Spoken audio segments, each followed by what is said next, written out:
I can do it. Okay. So here's my story.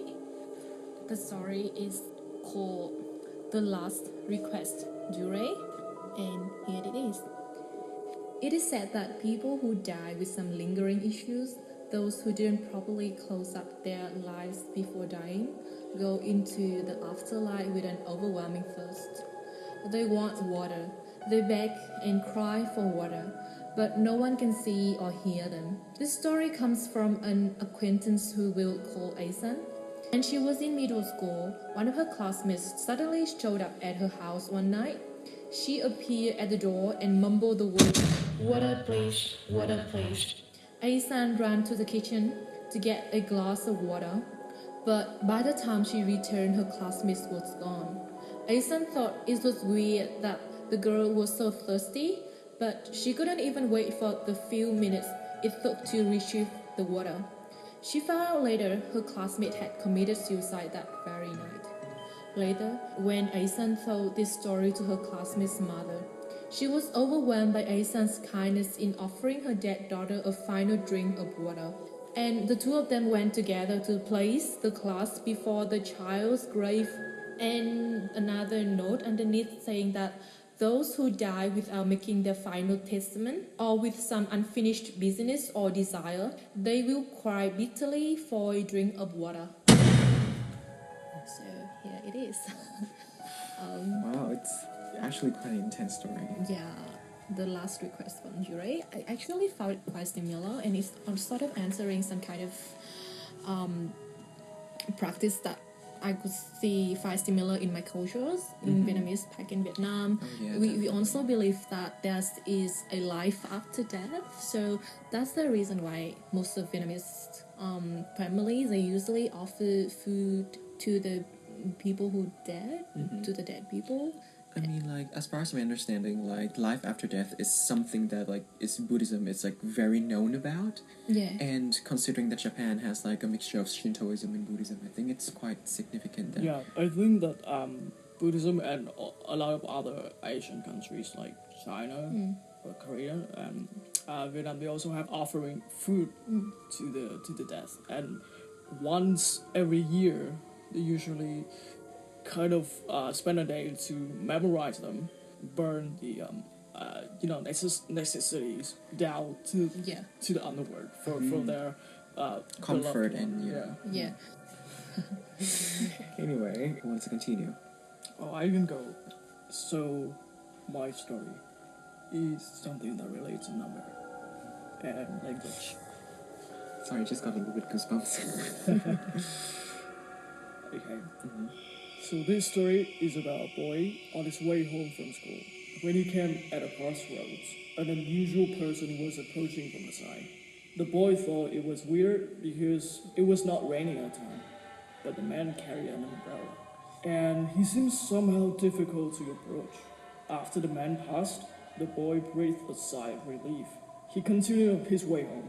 When he came to the next crossroads, the boy saw that man again. The boy became frightened. And then at the third crossroad, he saw that man again walking by, looking at him and smiled. The boy was so scared he closed his eyes, and when he opened his eyes again, the man just disappeared. And had the boy met that man one more time, things would have been different. He could have been tracked to the underworld.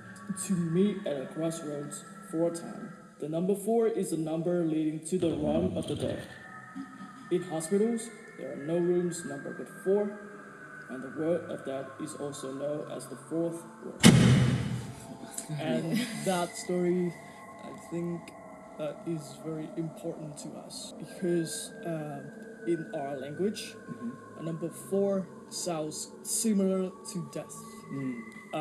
Number 4 is an unlucky number in Japan because it sounds like death. Yeah. Do you know how to pronounce it? Shi. Actually, 42 means shini. Yeah. It's similar to shine. It's like coda. Okay. So it's a part of... But number 4 has a lot of implication in Japan. It's similar to number 13 in the West. In the West culture or something like. Yeah, it does have a biblical reference to that. And I find the similar thing with Vietnamese. Oh yeah, Yes, the yeah. number Yeah, tu and tu and tu. Yeah. Tu is Choose four, 4 and tu is death. So that is why in Vietnam we have two ways to say number 4. So I mean either bốn or tu. another thing I found interesting that my high school teacher, she used to tell me that when we go to a temple, we wish for good luck, but we should just wish for 3 things only, not 4 things. Have to give it 3 things, otherwise it's gonna be death. And another thing we do when we wish or pray in the temple, that we usually light up the light the stands, and we usually just light 3. Not 4, never Yeah. 4. Always never odd ever. number. Yes, Always always 3. Alright. And your turn. We're going to end this ritual, kind of. Okay, so the story I'm about to tell you, it's part of the Japanese urban legends. Anyway, years ago there was a Japanese girl who was very vain and spent all her time staring at herself in the mirror. It was a present given to her by her mother. The girl cherished it more than anything. It was her prized possession. The girl, so desperate to be beautiful, developed anorexia, starving herself to the point where she was painfully thin. As time went on, her health became worse and worse. But no matter how pale and gaunt she looked, when she gazed into that mirror, she saw herself as beautiful. One day, she wanted to decorate her mirror, so she painted it purple. When she looked in the glass, she was disgusted. She no longer saw herself as beautiful. She saw what she really looks like: pale, thin, and haggard mess. Bones protruding through her leathery skin. Horrified, she smashed the mirror in pieces, but afterwards, she regretted that she had done.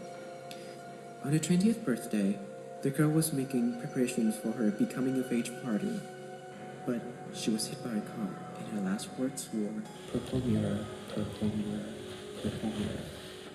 After her funeral, her parents searched her room. They couldn't find the purple mirror. Rumor has spread in Japan after her funeral. Some young people were found dead under mysterious circumstances. All of them died on their 20th birthday. No cause of death was ever found, but each case, shards of purple glass were found in their bedrooms. Ever since that day, the word purple mirror is cursed, and anyone who remembers it by their 20th birthday will, well, die. And that's the end of the story. Now, when I first read about the stories, I relate to myself. I remember I have actually participated in those kind of weird rituals that involve me by myself. So, interestingly, Why, Dylan? Why? okay, Tell me why. No. Okay, Why? so I have an uncle, a very eccentric one. He used to be a geography teacher, but then like after a period of time, he read something or he just experienced something. He suddenly became the spiritual man of the house. Like he did ritual for a lot of people in my house. So back in the day, like he told me specifically that I have an imperfect body. His explanation was that I'm having like a female energy inside of me. Can I say feminine? Feminine body.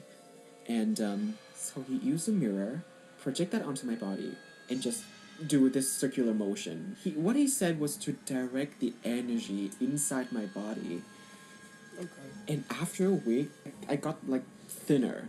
I'm an atheist, but like just seeing that happening to my own body is surreal. I think your story reminded me of a story that my friend told me not to break the mirror, because breaking the mirror means that there will be something bad. It's like Okay, because I'm a Harry Potter fan, and somehow it reminds me of a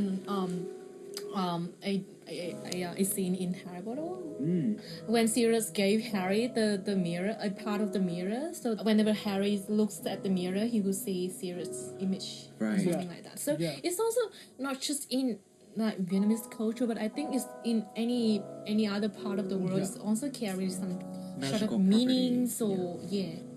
And that's the end of this ritual. Thank you so much for sticking by, and we will see you in the near future. Bye.